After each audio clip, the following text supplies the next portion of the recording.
하겠습니다. 마태복음 5장 1절에서 12절.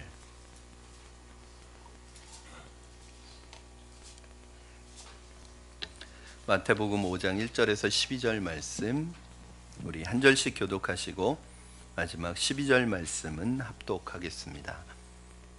마태복음 5장 1절 제가 먼저 봉독하겠습니다. 예수께서 무리를 보시고 산에 올라가 앉으시니 제자들이 나온지라.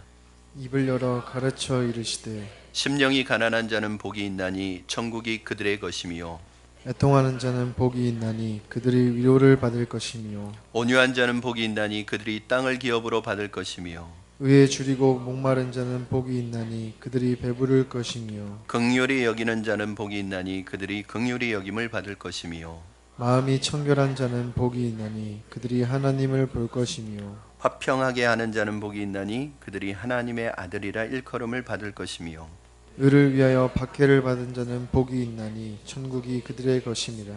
나로 말미암아 너희를 욕하고 박해하고 거짓으로 너희를 거슬러 모든 악한 말을 할 때에는 너희에게 복이 있나니 기뻐하고 즐거워하라. 하늘에서 너희의 상이 큼이라.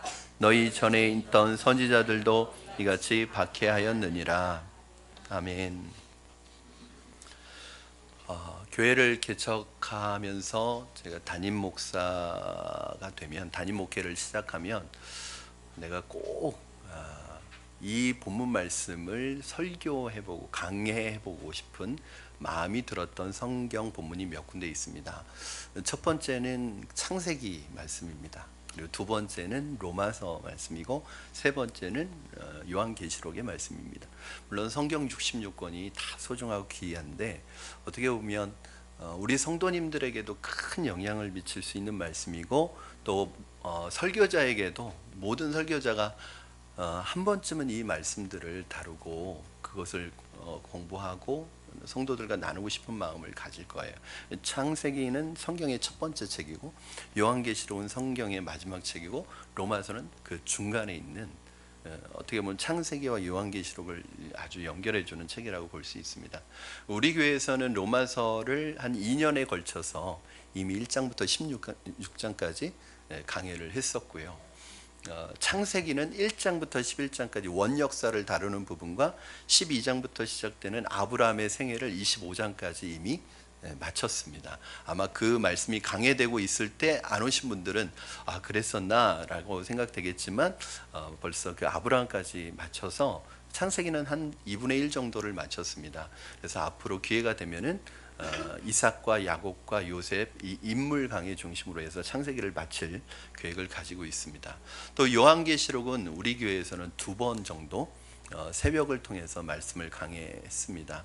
그러나 새벽 시간이 워낙 짧기 때문에 나중에 기회가 된다면 주일 예배 때 요한계시록 말씀을 여러분과 나누고 싶습니다. 그래서 아주 잘게 이렇게 씹어서 여러분들에게 전해드리고 싶은데 요한계시록이 오늘날 꼭 필요한 성경이기 때문에 그렇습니다. 그러나 모든 설교자의 로망이지만 가장 설교하기 망설여지는 말씀이 바로 산상수훈의 말씀입니다. 산상수훈이라고 함은 구체적으로 마태복음 5장에서 7장까지에 나와 있는 산 위에서 예수님께서 가르쳐 주신 말씀을 의미하는데 이 산상수훈을 소리내서 우리가 만약에 읽으면 한 15분에서 20분 정도의 시간이 소요되는 적은 분량의 말씀이지만 이 말씀이 인류 역사에 미친 영향은 너무 엄청난 것입니다. 역사를 바꾸고 삶의 시대를 새롭게 하는 말씀으로 늘 쓰임받았던 말씀이기 때문에 가장 예수님의 가르침 중에서 아름답고 위대한 가르침입니다. 그래서 산상수훈이 뭐냐면 산 위에서 가르쳐 주시는데 빼어날 숫자입니다. 가장 빼어난 가르침 이렇게 우리가 알고 있습니다. 그래서 산상수훈이라는 이름이 붙여진 거예요. 저에게도 산상수훈은 언젠가 꼭 한번 설교해보고 싶지만 지금은 아니고 제가 한 60대 정도 목회의 어떤 노련함을 가지고 이제 목회의 어떤 영적인 내공도 많이 쌓여서 그때 한번 해보는 것이 좋지 않을까.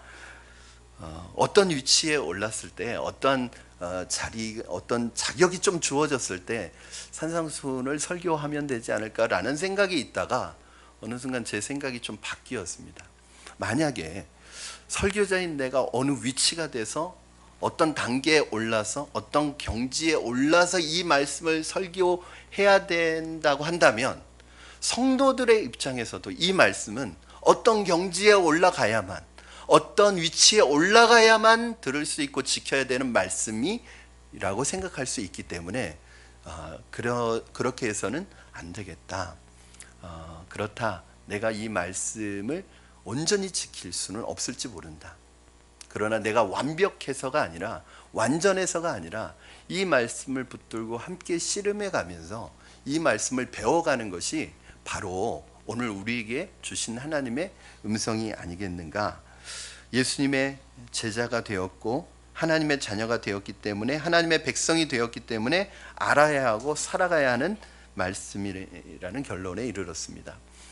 제가 알고 있는 한 지인인데, 이분은 여전도사님이고 지금 기독교 언론 쪽에서 기자로 생활을 하고 있습니다. 근데 이분이 이제 나온 학교가 에스라 성경대학원 대학교입니다. 원당에 있는 대학교인데, 여기는 성경 66권만 가르치는 정식 학위가 있는 과정입니다. 그래서 저도 사실은 안식년을 여기 가서 1년 동안 성경을 다시 한번 배워보고 싶은 마음이 있었는데, 주변에 있는 분들이 안식할 수가 없다고, 가면 더 힘들게 공부하고 와요.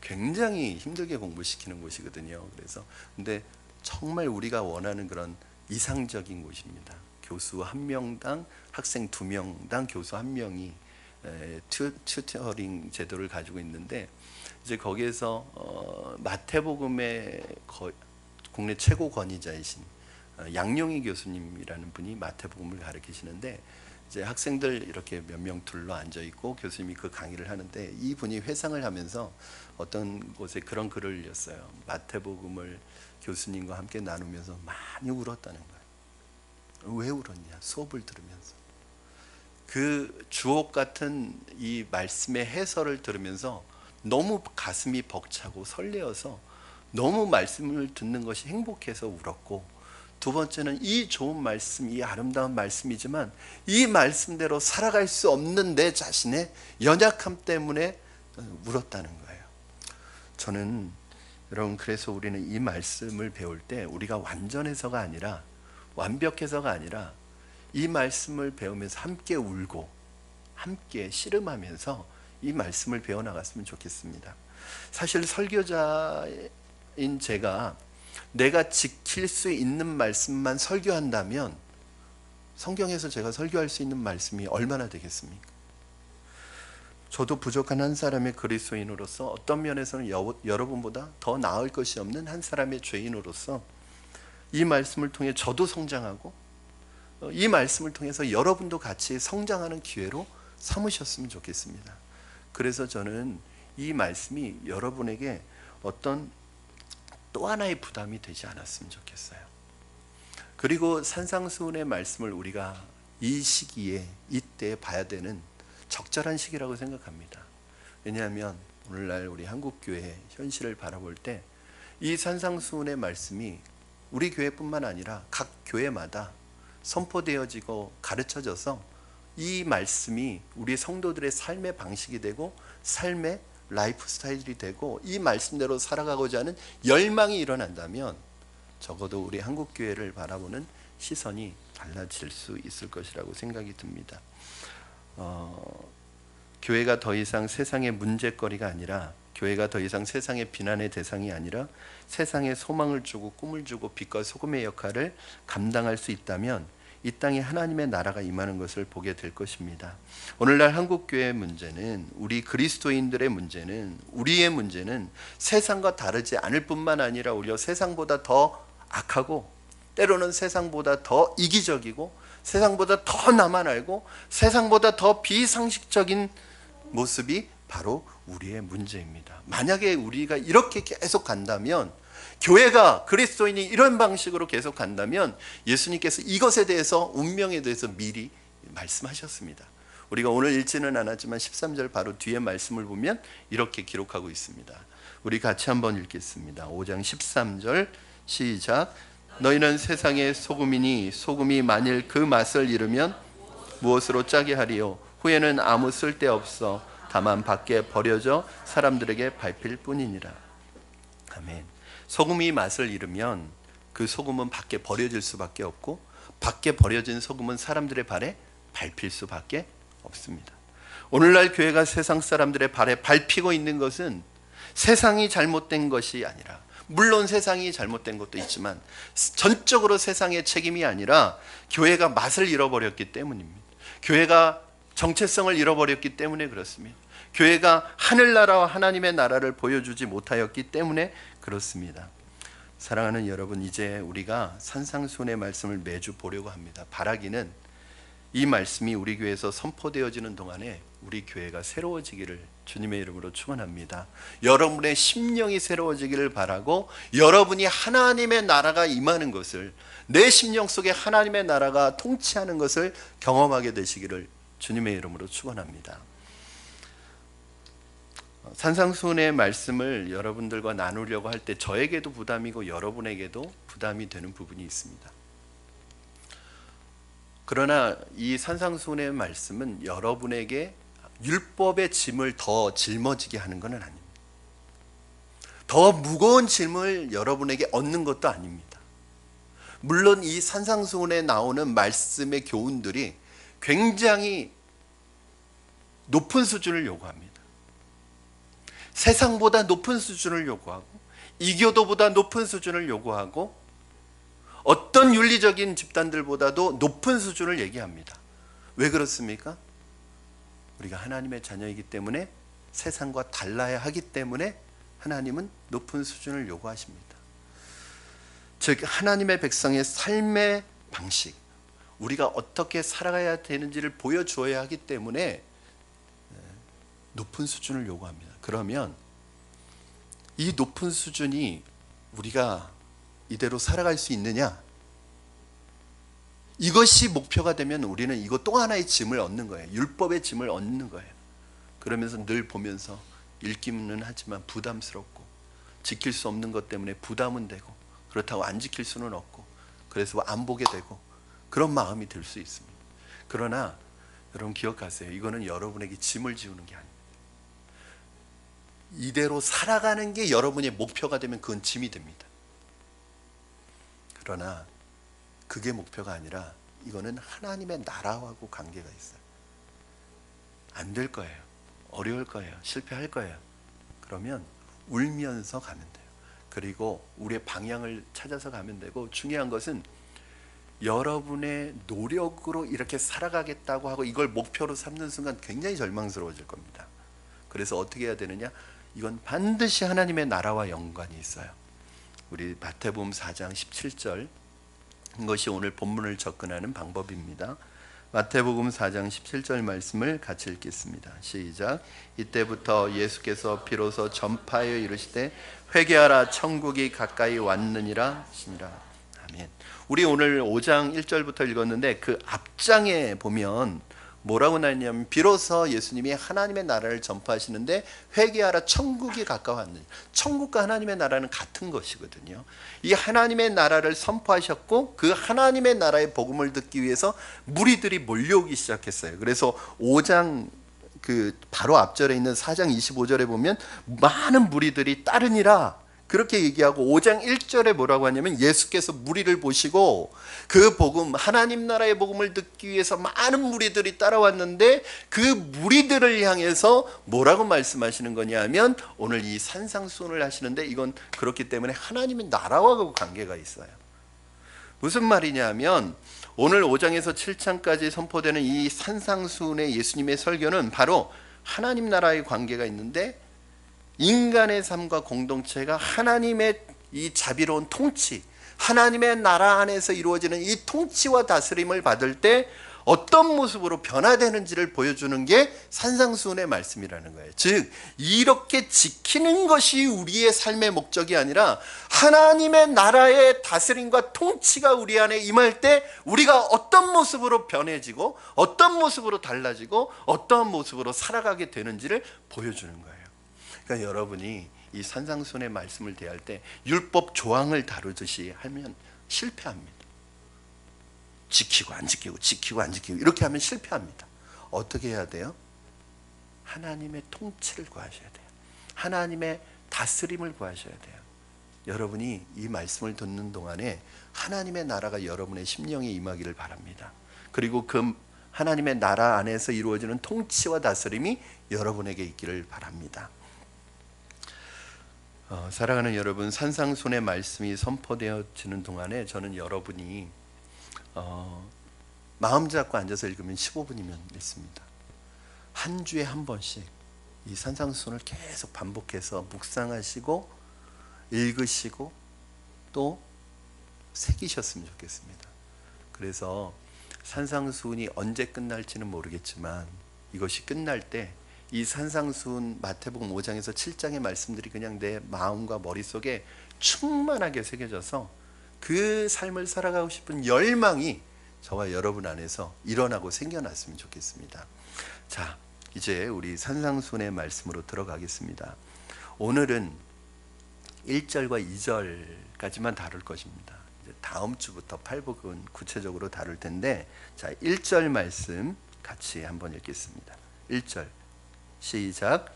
예수께서 무리를 보시고 산에 올라가 앉으시니 제자들이 나온지라. 아멘. 1절 말씀에 산에 올라가 앉으시니, 뭐 이건 우리가 말하는 무슨 뭐 관악산 이런 산이 아니었을 거예요. 어떻게 보면 높은 언덕에 가까운 그런 작은 산이었을 것입니다. 지금은 이 마이크가 있어야 하지만 아마 그 예수님의 말씀이 그 수천 명이 모이는 사람들에게도 잘 전달되었던 걸 볼 때 예수님께서 일부러 이런 산을 지형을 택하셨던 것 같아요. 그런데 산에 올라가시면서 예수님이 서서 가르치실 수도 있는데 그 자리에 앉으셨대요. 왜 앉으셨을까요? 다리가 좀 힘들어서 앉으셨을까요? 아니에요. 여기 굉장히 중요한 의미가 있어요. 그러니까 성경을 볼 때 잘 보셔야 됩니다, 여러분. 예수님이 가르치실 때는 항상 앉으셔요. 그게 뭐냐면 예수님 시대에 율법 랍비들은, 선생들은 가르칠 때 항상 앉아서 가르칩니다. 이게 뭐냐면 가르치는 선생의 권위를 나타내는 거예요. 위엄을 나타내는 거예요. 그래서 항상 앉아서 가르치고 유명한 랍비일수록 앉아서 가르칩니다. 지금도 세계의 유수한 대학에 가장 유명한 강의를 하는 교수들을 보면 어떻게 하면 앉아서 가르칩니다. 앉아서. 뭐냐면 그 교수의 권위를 상징하는 거죠. 저도 다음 주부터는 좀 앉아도 되겠습니까? 다리가 너무 아파가지고가 아니에요. 저는 다리가 좀 아파서. 제가 만약에 앉아서 가르치면 여러분 저를 어떻게 생각하겠어요? 김 목사가 배가 불렀구만. 그렇게 생각하지 않겠어요?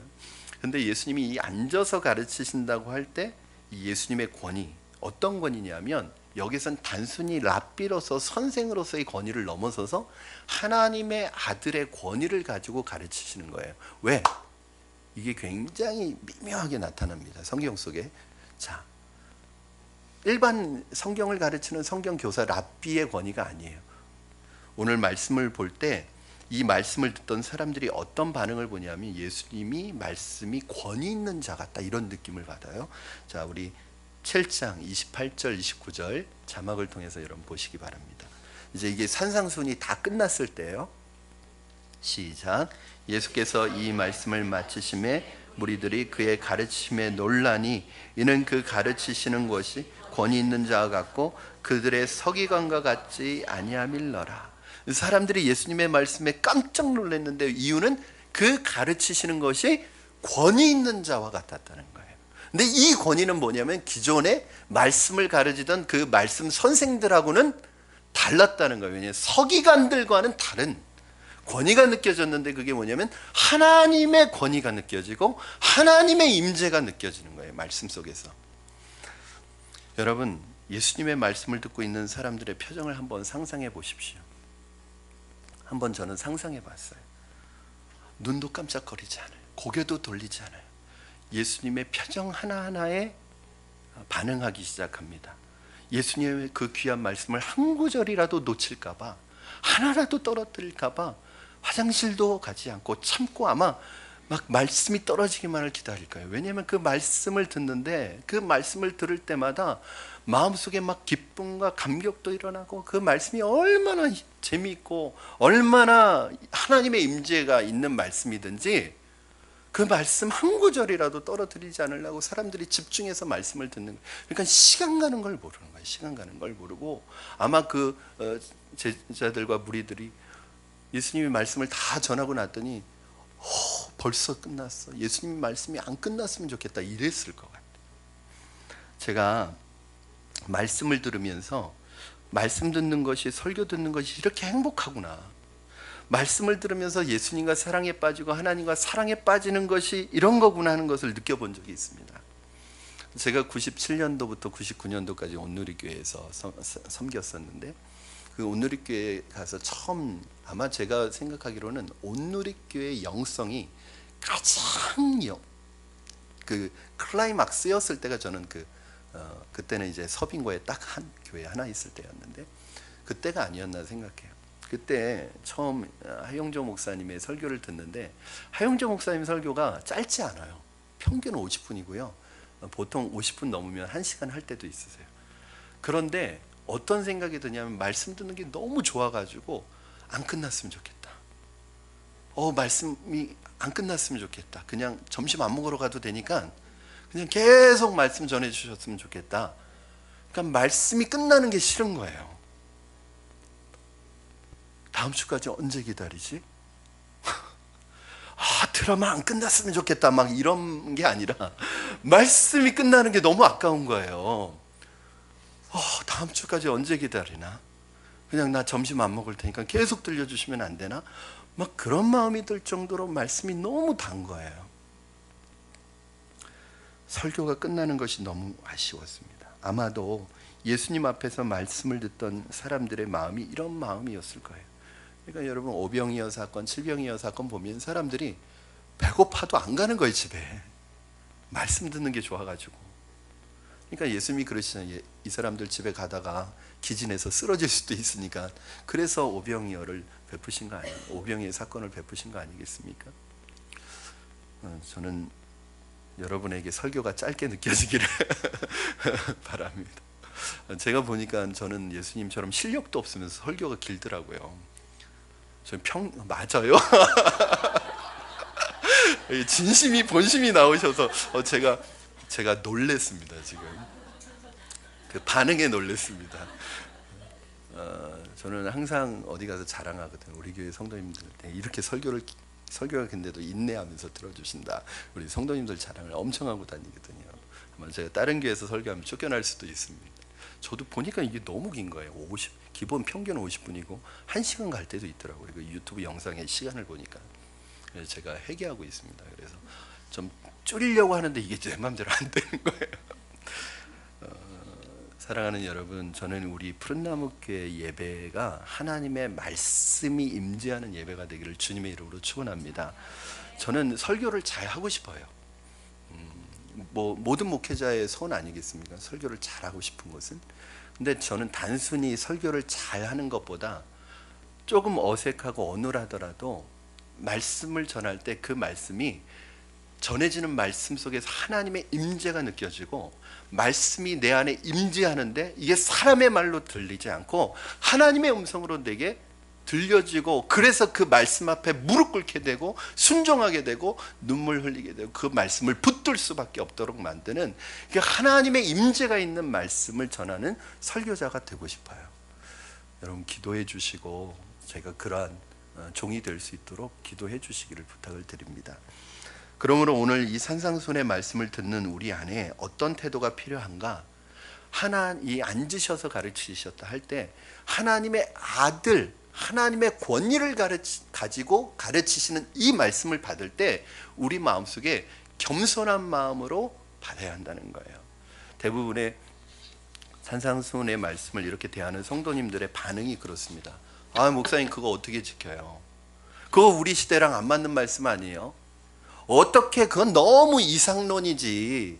우리가 어떻게 그 말씀대로 살아가면 우리는 이 세상에서 다 손해보고 다 무리당하고 우리가 어떻게 그러면 정상적으로 사회생활을 하고 정상적으로 이 땅에서 살아갑니까? 그건 그냥 이상이지.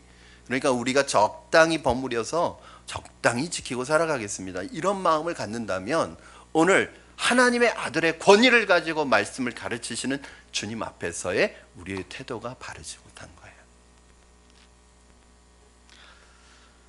예수님의 말씀은 시대를 막론하고 모든 시대의 그리스도인들을 향한 하나님의 권위 있는 말씀이라는 사실을 기억하시기 바랍니다.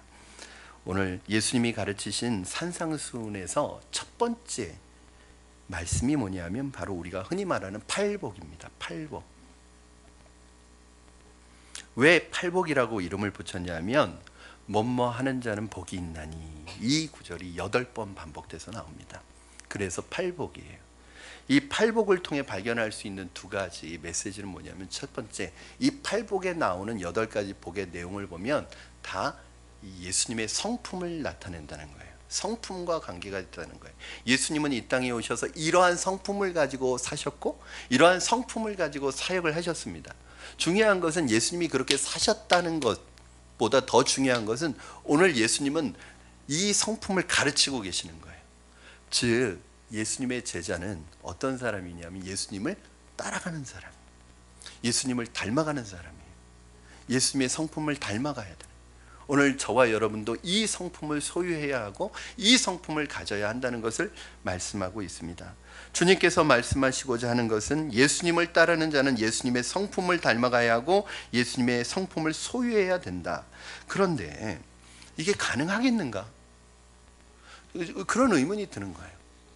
주님, 이게 가능합니까? 이게 우리의 노력으로 가능합니까? 만약에 가능하다면 예수님을 믿기만 하면 되는 겁니까? 아니면 불가능하다면 우리가 어떤 노력을 해야 되고 예수님께 맡겨야 되는 부분은 어떤 부분입니까? 맡기는 것과 우리가 해야 되는 부분은 어떤 부분입니까? 제일 먼저는 예수님을 믿는 데서부터 출발해야 합니다. 여러분, 예수님을 믿으십니까?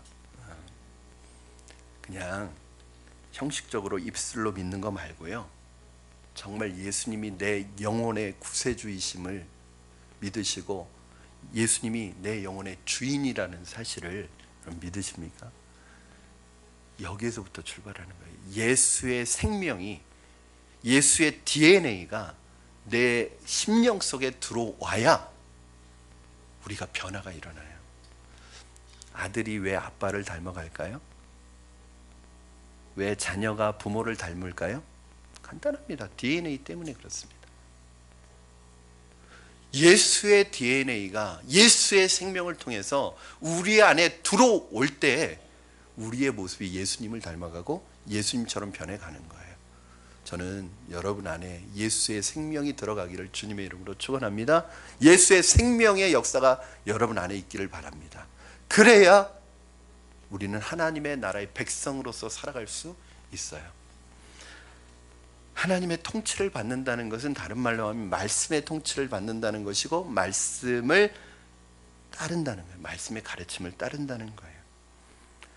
제가 공부를 해보니까 그 지식이 결국에 소화되어서 나의 말과 행동으로 나와야 하고 완전히 내 것이 돼야 내 인격이 변화가 되더라고요. 그것이 완전히 내 것이 되더라고요.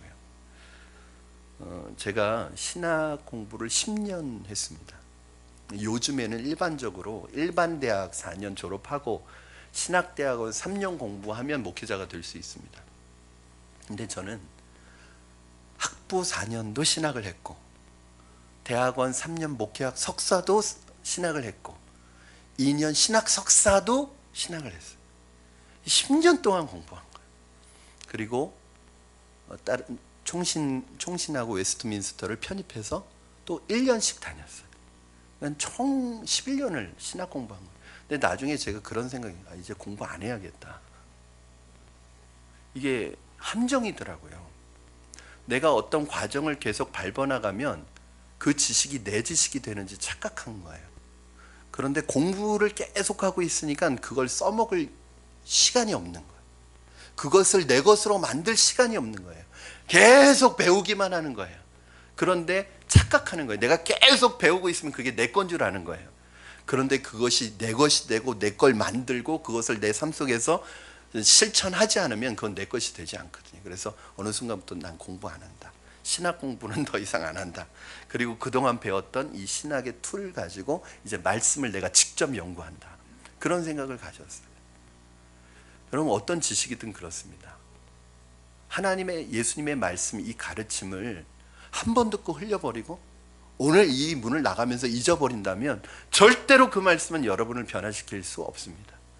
그 말씀을 자꾸 내 안에 소화시키고 깨닫고 소화시켜서 내 것으로 만들 때 삶과 인격이 변하는 거죠. 요즘 저희 집 첫째가 역사를 강의하는 설민석에게 푹 빠져버렸습니다.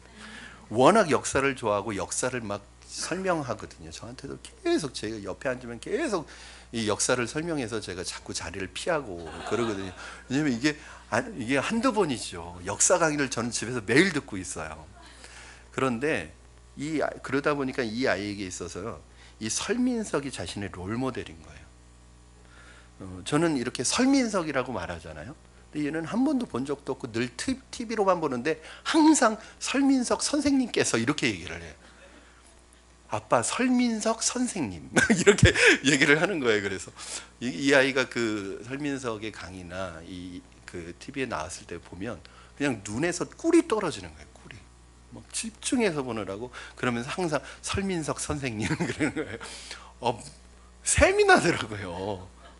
그래가지고 제가 유치한 질문을 했죠. 또 아빠가 좋아 설민석이 좋아 그랬더니 아빠가 좋다고. 설 나왔다가요 아빠가 좋아요 그러더라고요. 여러분, 어떤 사람을 존경해서 그 사람을 좋아하게 되면 그 사람의 말투, 그 사람의 사상과 정신, 심지어는 그 사람의 사소한 습관까지도 배우고 싶고 닮아가고 싶은 거예요. 자꾸 그렇게 그 사람을 내 마음에 두고 그 사람을 내 마음속에 새겨 나가면 언젠가 조금 어설플 수는 있지만 점점 닮아가 있는 내 모습을 발견하게 되는 것, 그게 우리가 중학교 때 배웠던 큰바위 얼굴에 나오는 이야기 아닙니까? 여러분, 우리가 예수님의 성품을 닮아가려고 한다면 우리 입장에서 할 수 있는 제일 중요한 것이 있습니다. 뭘까요? 바로 주님의 말씀을 늘 우리 마음속에 품는 것입니다.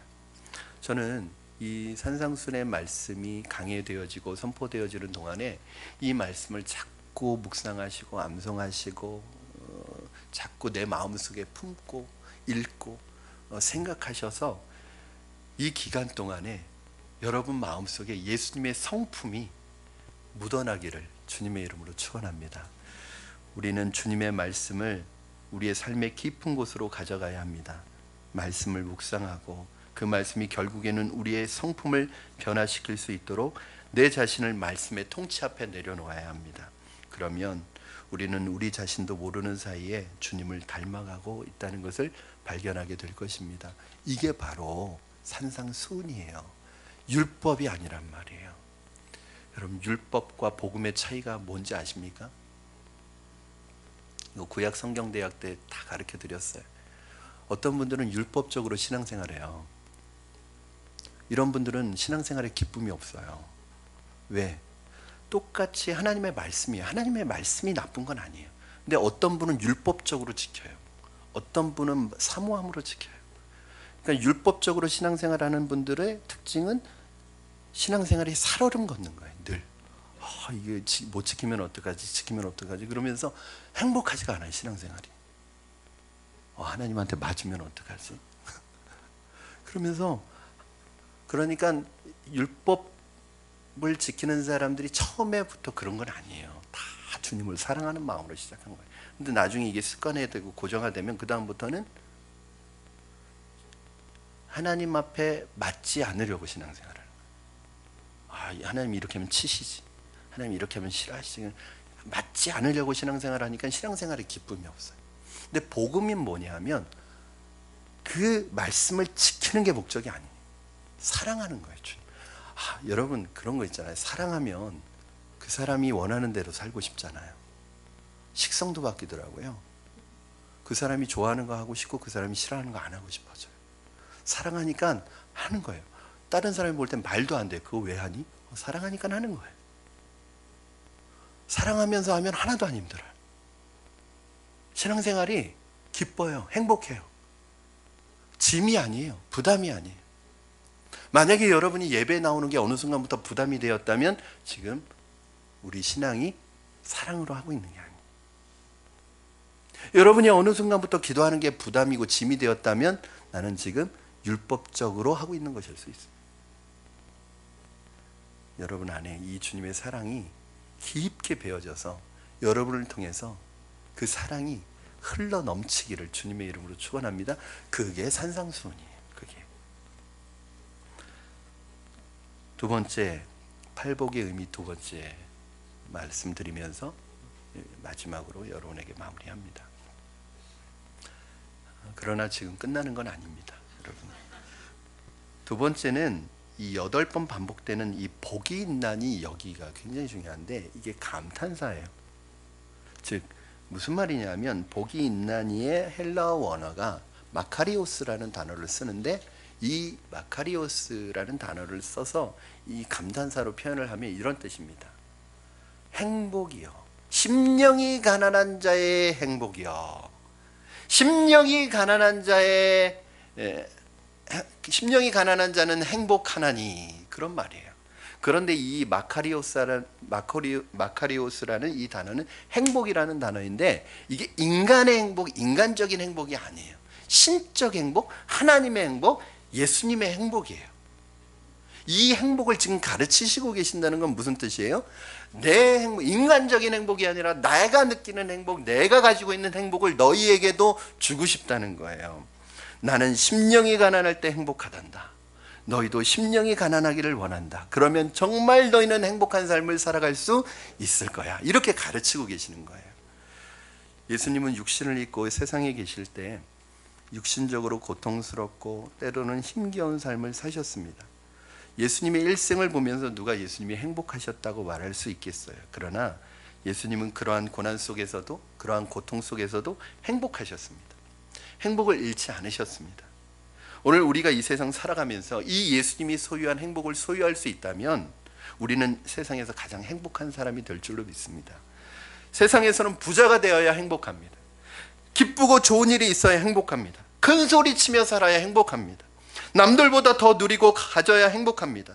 그런데 주님은 무엇이라고 말씀하고 계세요? 전혀 세상에서 말하는 행복과는 거리가 먼 행복을 말씀하고 계십니다.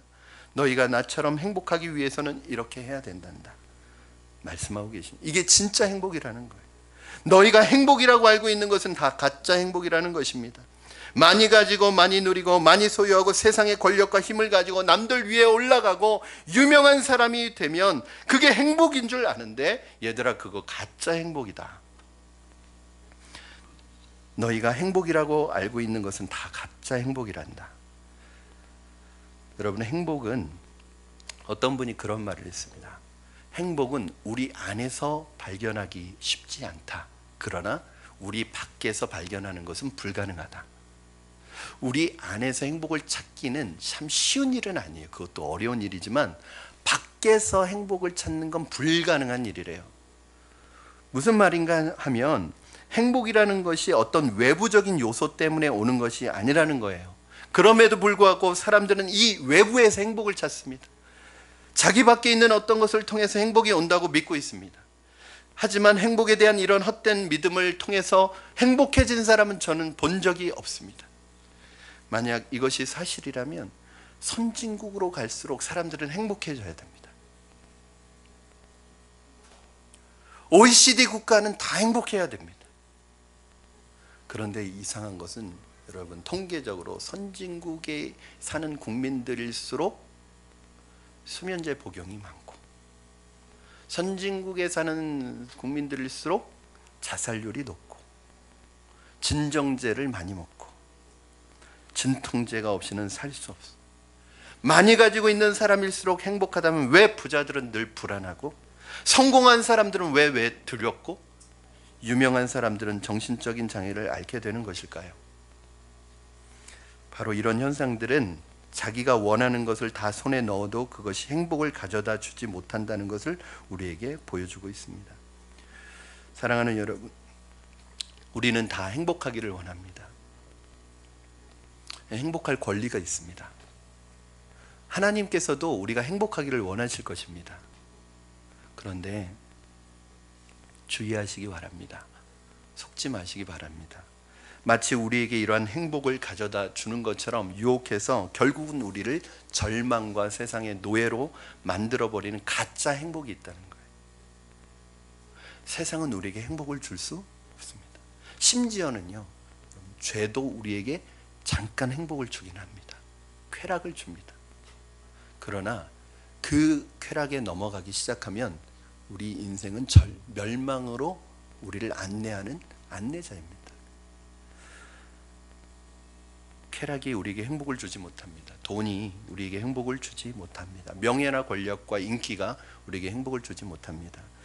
요즘에 TV 뉴스에 등장하는 사람들 보면 인생 무상이죠. 우리가 흔히 하는 말로 나는 새도 떨어뜨린다고 했던 사람들입니다. 이 땅에 가장 큰 권력을 가지고 있었던 사람입니다. 명예를 가지고 있었습니다. 인기를 가지고 있었습니다. 돈의 힘을 믿고 살아가는 사람들입니다. 그런 사람들이 추락하는 모습을 보면 이것이 진짜 인생의 행복이 아니라는 것을 알 수 있습니다. 세상이 주는 행복은 진짜 행복이 아니라 가짜 행복이에요. 그런데도 세상이 행복을 줄 것이라고 기대하고 오늘도 새벽부터 밤 늦게까지 그 행복을 쫓아 따라다니는 사람들은 어리석은 사람입니다. 나만 그럴 뿐만 아니라 내 자녀도, 나도 그렇게 실패를 맛보면서도 행복을 누리지 못하면서도 내 자녀마저도 그렇게 가르치고 그러한 행복하지 않은, 세상이 행복을 가져다 줄 것이라는, 성적이 행복을 가져다 줄 것이라는, 네 학벌이 너에게 행복을 가져다 줄 것이라는 잘못된 신념을 불어넣어서 그 아이를 잘못된 불행의 늪으로 빠뜨리는 그분들도 불쌍한 분들입니다.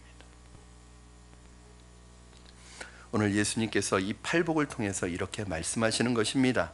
너희들에게 진짜 행복이 무엇인지, 진정한 복이 무엇인지 이제 가르쳐 줄 테니까 잘 들어봐라. 그래서 성경주석학자들은 이 본문을 인간의 진정한 행복을 위한 예수님의 처방전이라는 제목을 붙여놓았습니다. 팔복은 이 세상이 주는 가짜 행복이 아닌 인생의 진정한 행복이 무엇인지 우리에게 가르쳐주는 말씀입니다. 여러분, 인생의 진정한 행복의 비결, 여기에 바로 팔복이 있습니다. 그러니까 조금 기대가 되죠. 다음 주부터 어떤 행복의 비결이 나올까 기대가 됩니다. 저는 산상수훈을 공부하면서 여러분들이 너무 짓눌리는 의무감에 사로잡힌 그런 부담감을 가지고 말씀을 듣지 말고 정말 이 눈에 하트가 꿀 떨어지는 눈을 가지고 어떤 말씀을 주실까, 이 마리아와 같은 심정으로 말씀을 받으신다면 여러분의 삶에 하나님의 말씀의 통치가 임하고 우리의 삶이 하나님 나라의 백성의 삶의 방식으로 변화되어질 줄로 믿습니다. 그런 은혜와 축복이 저와 여러분에게 있게 되기를 주님의 이름으로 축원합니다. 우리 시간에 결단하며 기도했으면 좋겠습니다.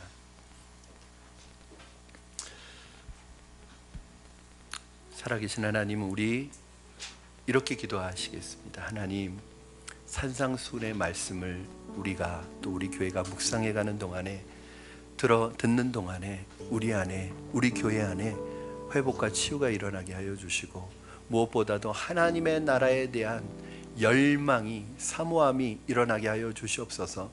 우리가 이렇게 살아가지 못한다고 그건 하나님의 말씀이 아니야 라고 거부하는 것이 아니라 하나님의 말씀대로 살아가고 싶다고 하나님 앞에 울부짖고 기도하고 그 방향을 향해 믿음으로 나아가고 사모하며 나아갈 때 하나님, 우리 안에 진정한 인생의 행복을 맛보게 하시고 인생의 진정한 축복을 경험하는 시간이 되게 하여 주시옵소서. 오늘 이곳에 나올 때 혹시 외부적인 요소 때문에, 내 밖에 있는 외부적인 요소 때문에 내가 불행하다고 생각하는 분들, 내가 불행 속에 있다고 생각하는 분들이 계시다면 오늘 그 외부적인 요소들 다 내려놓고 우리 안에 임하시는, 심령에 임하시는 하나님의 통치를 맛보고 우리의 심령의 변화를 통해서 우리의 인생의 진정한 행복이 우리 안에 임하게 해달라고 그렇게 기도하며 나가겠습니다. 우리 이 시간에 같이 합심하여 주신 말씀 붙들고 결단하며 기도하시겠습니다. 살아계셔서 역사하시는 하나님 아버지, 산상수훈의 말씀을 오늘부터 우리가 시작합니다. 우리 안에 사모함을 주시옵소서. 우리 안에 하나님의 말씀에 사모함을 주시고 하나님의 나라가 임하는 것을 사모하게 하여 주시고 이 말씀을 통하여 우리의 삶의 방식이 놀라운 변화를 경험하게 하여 주시고 놀라운 은혜를 경험하게 하여 주시고 인생의 진정한 행복이 우리 안에 경험되어지게 하여 주시옵소서. 세상이 주는 행복에 매달려 있지 않게 하여 주시고 세상이 주는 것 때문에 내가 불행하고 행복하다고 말하지 않게 하여 주시고 오늘 주님 안에서 내 심령의 행복을 누리는 시간이 될 수 있도록 주님 역사하여 주시고 인도하여 주시고 붙들어 주시옵소서.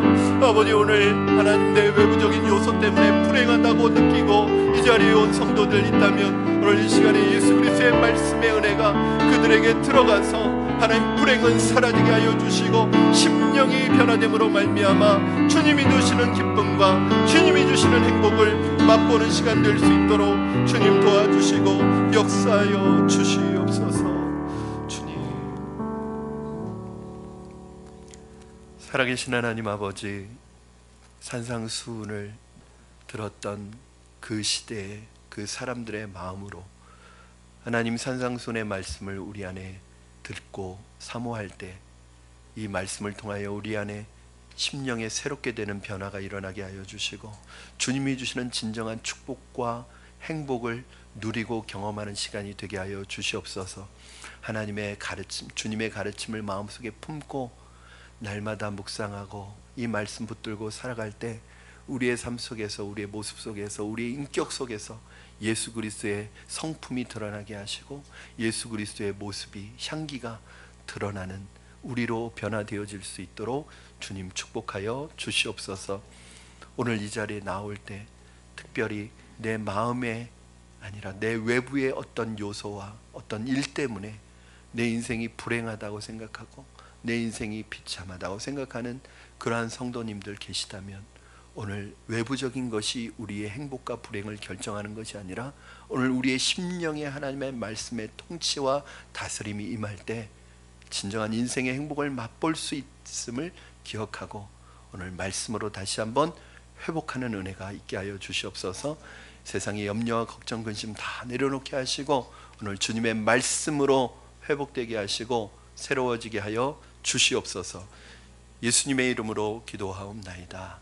아멘.